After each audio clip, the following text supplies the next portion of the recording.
ہمارے اندر کچھ کمیاں ہوتی ہیں، کچھ کمیاں۔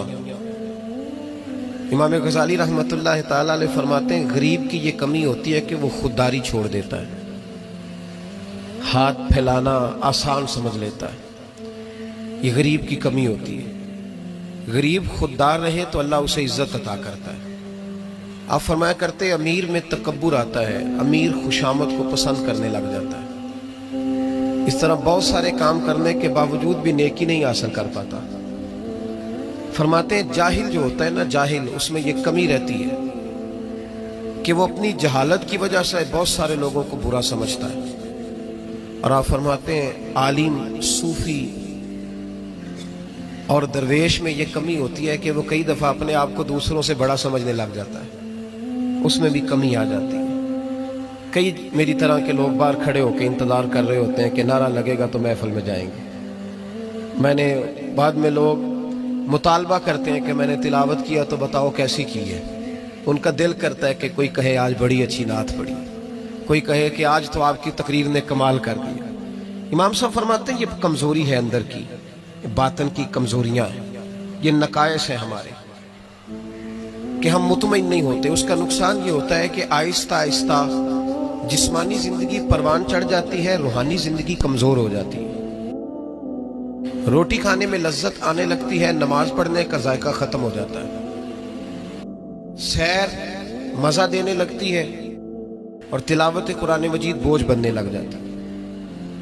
خوشامد اچھی لگتی ہے اور درود پاک پڑھنا یا تسبیح لے کے ذکر کرنا، یعنی اپنی تعریف سن لیتا ہے، اللہ رسول کی کرنا مشکل ہو جاتی ہے۔ یہ کب ہوتا ہے؟ جب اس کے اندر کچھ کمیاں رہ جاتی ہیں۔ بخار چڑھنے سے انسان کا چہرہ مورا اسی طرح رہتا ہے، لیکن چونکہ اس کا باطنی نظام خراب ہو جاتا ہے، اب مرضی کا کھانا بھی پکا ہو تو کھانے کو دل نہیں کرتا، کیونکہ اندر کا نظام گڑبڑ ہو گیا۔ اگر تو اپنی اس کمزوری کو دور کرنے میں کامیاب ہو گیا تو پھر تو کامیاب ہے، اور اگر تو اس کمزوری میں الجھ گیا تو پھر تو پہلے سے بھی زیادہ تباہ ہو۔ لَقَدْ خَلَقْنَا الْإِنسَانَ فِي أَحْسَنِ تَقْوِيمٍ ہے یہ سب سے پیارا، لیکن ثُمَّ رَدَدْنَاهُ أَسْفَلَ سَافِلِينَ کئی دفعہ گر جاتا ہے سب سے نچلے طبقے۔ ایک غلطی ہوتی ہے، ایک گناہ ہوتا ہے، اس کو لوگ ٹھیک نہیں کرتے، اپنے آپ پر محنت نہیں کرتے۔ ایک گناہ ساری باطنی بیماریوں کا پیش خیمہ بنتا ہے۔ میرے نبی پاک صلی اللہ علیہ وسلم کا کمال یہ ہے کہ حضور صلی اللہ علیہ وسلم نے نا لوگوں کے دلوں میں بات بٹھا دی تھی کہ گناہ گناہ ہوتا ہے۔ گناہ آج کا سب سے بڑا مسئلہ یہ ہے کہ لوگ گناہ گار ہو کے بھی اپنے آپ کو گناہ گار ماننے کو تیار نہیں، تسلیم نہیں کرتے۔ پتہ ہے میں متکبر ہوں، پتہ ہے جو آدمی کہتا ہے نا فلاں نے مجھے سلوٹ نہیں کیا، اصل میں وہ خود متکبر ہوتا ہے، لیکن وہ سامنے والے پہ الزام لگا رہا ہے دیکھو جی مجھے ہی سلوٹ نہیں کیا۔ تو بھئی آپ کون ہوتے ہیں پہلے بتائیں نا؟ جو آپ نے بات کر دی کہ مجھے سلوٹ نہیں ہوا تو یہ آپ نے سامنے والے پر اعتراض کیا کہ وہ متکبر ہے۔ دراصل مسئلہ کیا ہے؟ دراصل بات یہ ہے کہ آپ کے اندر روگ ہے۔ وہ جو آپ کہتے ہیں نا وہ فلانا دیکھو جی پتہ نہیں کیا سیاست کیا چمک گیا ہے، تو آپ ماننے کو کیوں نہیں تیار کہ آپ جالس ہے اس سے؟ کیوں نہیں مان لیتے کہ حسد ہے؟ کیوں نہیں مان لیتے کہ اللہ کا فضل اگر اس پہ ہوا ہے تو آپ کی طبیعت مان نہیں رہی؟ کیوں نہیں مان لیتے؟ یہ ہوتا ہے، یہ جو باطن کا روگ ہے اسی کو صوفیہ طریقت کہتے ہیں، تزکیہ نفس کہتے ہیں، تصفیہ باطن کہتے ہیں۔ اسی کے لیے لوگ کسی اللہ والے کے پاس جاتے تھے، اسی کے لیے اپنے آپ کو پیش کرتے تھے، اسی کے لیے کسی خانقاہ کی مسجد میں جھاڑو دیتے تھے، اسی کے لیے کسی اللہ کے ولی کے جوتے اٹھاتے تھے، اسی کام کے لیے وہ لوگ کہیں جایا کرتے تھے کہ جو روگ ہے نا اندر کا، ہم لوگ گناہ کو گناہ نہیں سمجھتے۔ میرے محبوب نے احساس پیدا کیا گناہوں کا۔ میں جمعے میں کہہ رہا تھا کہ حضرت عمر فاروق رضی اللہ تعالیٰ عنہ نے جو بڑا انقلاب برپا کیا نا، وہ اس لیے نہیں کیا کہ آپ کی فوجی طاقت بڑی مضبوط تھی، وہ اس لیے نہیں ہو گیا، حالانکہ مضبوط تھی وہ بھی، اس لیے نہیں کیا کہ آپ بڑے بہترین سیاستدان تھے، آپ کو تدبیر بڑی عمدہ آتی تھی، یہ ساری باتیں ٹھیک تھی، لیکن حضرت عمر نے انقلاب اس لیے برپا کیا کہ ان کی روحانی زندگی بڑی مضبوط تھی۔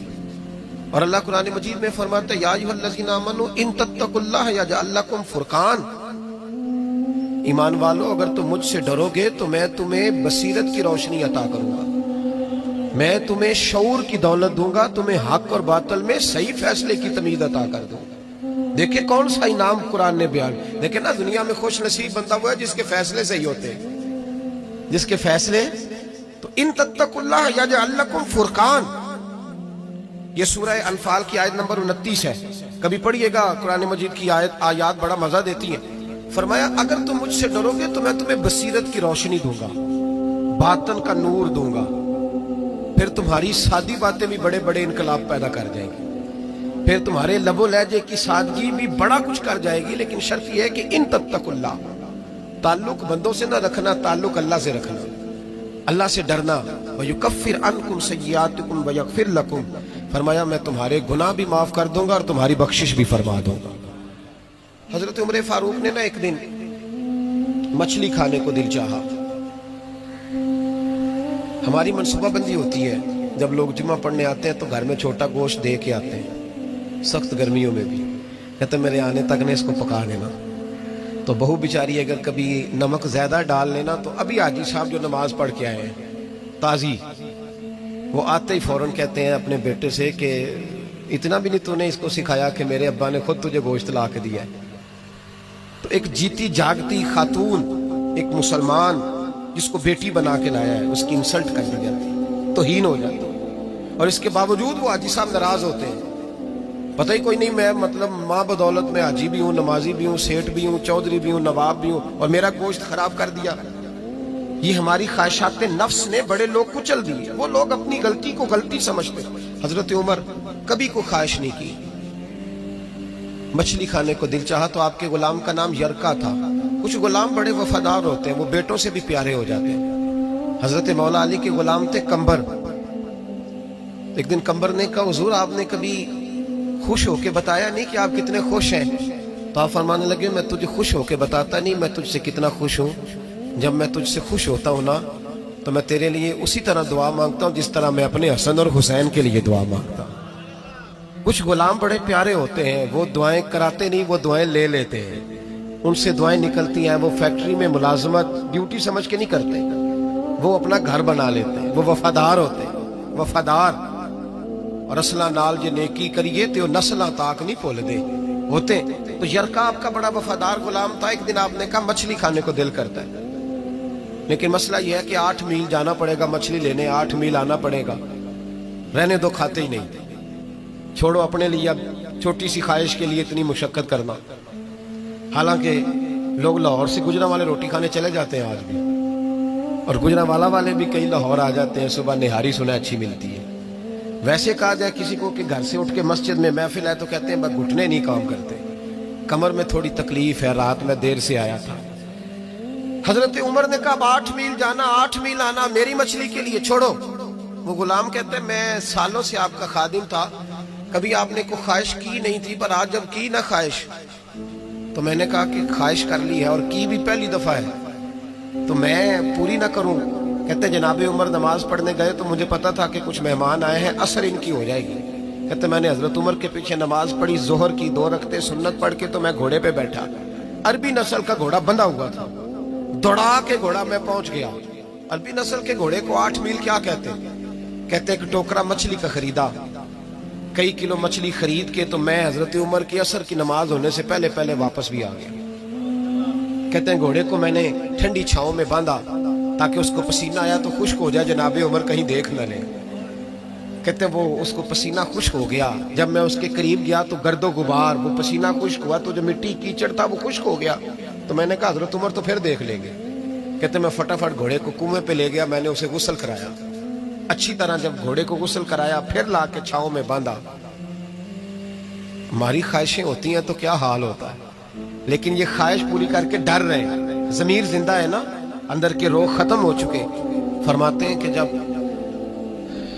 عصر کی نماز پڑھ کے حضرت عمر آئے, میں نے بھی نماز ان کے پیچھے پڑھی. گھر آئے تو میں نے کہا حضور اللہ نے آپ کی خواہش پوری کر دی, مچھلی کا بندوبست ہو گیا ہے, بس تھوڑی دیر میں پکا کے پیش کرتا ہوں.